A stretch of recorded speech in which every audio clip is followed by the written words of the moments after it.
The islands of St Lucia and Dominica are based in the East Caribbean. Each year, this area is prone to hurricanes and tropical storms. In August of 2007, Hurricane Dean swept through the region.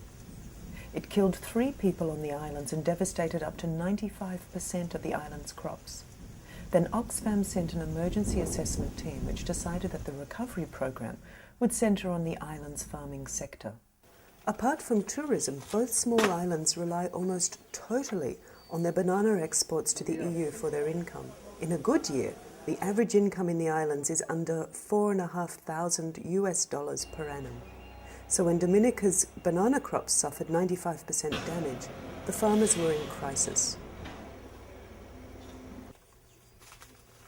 Lee and Clement Nation are a father and son team of farmers in Dominica. They are still recovering from the hurricane. Mostly all of the bananas were down. We had a lot of work to do. We had to replant because we had no bananas at the time. To sell, nothing. Yeah, we had to replant completely. All the farm, we had to go back and renovate the whole farm. Like most banana farmers in Dominica, Clement and Lee belong to the Fair Trade Organization. A Fair Trade officer, Joseph Drygo, explains what Fair Trade is and how it gathered support for the farmers after the hurricane. Windward Island Farmers Association, WINFA, which is considered as the parent organization for the fair trade organizations in the Caribbean, to help farmers, the members of the fair trade organizations, to recover after those losses. We started discussing with WINFA, and then we thought, well, the ones who are really on the ground, who really know the farms, who are the farmers, are the fair trade organizations. So the most effective and efficient way is to get them aboard and work very closely with them. And we do some parts, they do other parts, and together we can make this work. Oxfam has a small presence here, a small budget, and this is a big program. So the European Union, through the ECHO program, which is specializing in humanitarian aid, we contacted them to see what were the possibilities to work with them as well. So now we have the fair trade organizations, we have Oxfam, and with the funding of ECHO, we can make this project work. One of the objectives, one is to bridge the financial gap that exists because of the damage caused by the hurricane. 2, to assist in food security. What Oxfam have done is they have provided assistance to the farmers in the form of a cash forward program where the farmer is assisted in maintaining 1 acre of bananas and paid $300 a month. And that is going down very well. The farmers do appreciate that, and that have assisted the farmers a long way. Each receive a production kit. The production kit comprised of vegetable seeds, which includes cabbages, carrots, potatoes, crops which the farmer could plant immediately so that he could get within a month and a half to 3 months money back, cash back in his hands, and food, most importantly, food on the family's table. We visited the various persons, the various farmers who were affected, and the farmers themselves told us what their needs were, what would assist them in getting back to production, and of course with the assistance of EU and Oxfam, we were able to supply them with seeds, mainly vegetable seeds and inputs, fertilizers and pesticides, which are really short-term crops which would assist them to bring food on the table immediately, say within 3 months, or within, say, for example, 8 weeks, and the excess they will be able to sell so that they can get some money.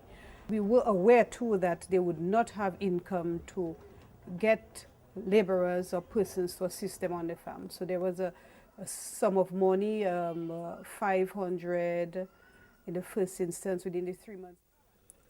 Food security is the ability of a country to feed itself. Just after natural disasters like Hurricane Dean, these islands cannot produce enough food to feed their own communities. This is why Oxfam and ECHO extended their program to include the non-banana farmers. Most non-banana farmers are women. These are some of the women farmers from Mon Prosper. Mon Prosper is an area in Dominica famous for its vegetables. Our country is mountainous and you do not have large acreages of flat lands. And so agriculture, in a way, is some kind of a cultural heritage. These farmers have to trek 30 minutes to their vegetable gardens each day along a narrow track. They don't even have a wheelbarrow to transport their produce from the farms to the village. After Hurricane Dean, the things that we had on this plot, like let's say we had carrots sown, it washed away, the seasoning, everything washed out. But there are some things that stayed, you know. And then we got some assistance from Oxfam Camexco that helped us a lot. So we could pay our workers and buy seeds, you know, and then restart. So right now we harvesting steady. On the other side of Dominica, another female farmer struggled to recover from the hurricane. She and her husband had started their farm from nothing 20 years ago. Within 2 days, they had lost everything. Sometimes you see the physical, but you do not see the impact that, say, a hurricane have on the individual. You know, it's like starting all over again. So that's why I'd say I was kind of depressed. With materials and support provided by Oxfam and ECHO, Rose is rebuilding her farm. I didn't have a choice than to just do something to continue back to be on my feet again. Her husband made a makeshift greenhouse so she can cultivate her seeds, and Rose has diversified into growing flowers to bring in extra income. We also realized that after the hurricane, what we have lost, we may not regain about 100%. We have to believe in our ability to bounce back, and we all have that ability. Most of our income comes from agriculture, and this income would no longer be there. You can imagine on a small scale at the level of the family how it's going to affect the family, how it's going to affect the communities, and by extension, the country. Vincentia Fatal, a non-banana farmer in St Lucia, belongs to a cooperative which is a pilot for Oxfam's Market Access Initiative. This means that unlike the non-banana farmers in Dominica, her entire income does not have to rely on her selling her produce at the local market herself. It's a linkage between farmers and tourism. One big problem in St Lucia where we import a lot. Almost everything is being imported. Out of the program which focused on non-banana farmers, we have strengthened women farmers organization. We never had this before. So that is really a plus coming out of this program. And what we are seeing is that they are already talking cooperative, and they may be talking further market access. In St Lucia, the women farmers also gathered to celebrate. Women, don't depend on men, do something for yourself. So I feel like doing something for myself, that's why I'm a farmer. And I'm proud to be a farmer. Everything a man can do, I can do it.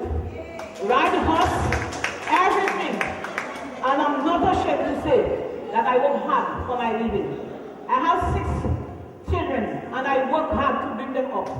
So I feel proud for you because I'm a woman that can fight for myself. I'm happy today to be here. I encourage all farmers to be strong. Ask God to give you all the strength to work, because if we don't work hard, we cannot eat. Well, to me, it's liberating. Okay, I like being my own person. I like having my own money, being able to spend my own money, I should say. A lot of challenges, trust me. A lot of challenges. I do love it because it is a lot of hard work. I don't mean to make farming sound easy. You know, it isn't easy. It is hard work. I can do everything a man can do on a farm. And I'm so proud of myself as a female farmer. There will always be a food on the table and you'll always have $1 in your pocket. So I enjoy it and I just don't want to leave it. That's my trade for the rest of my life.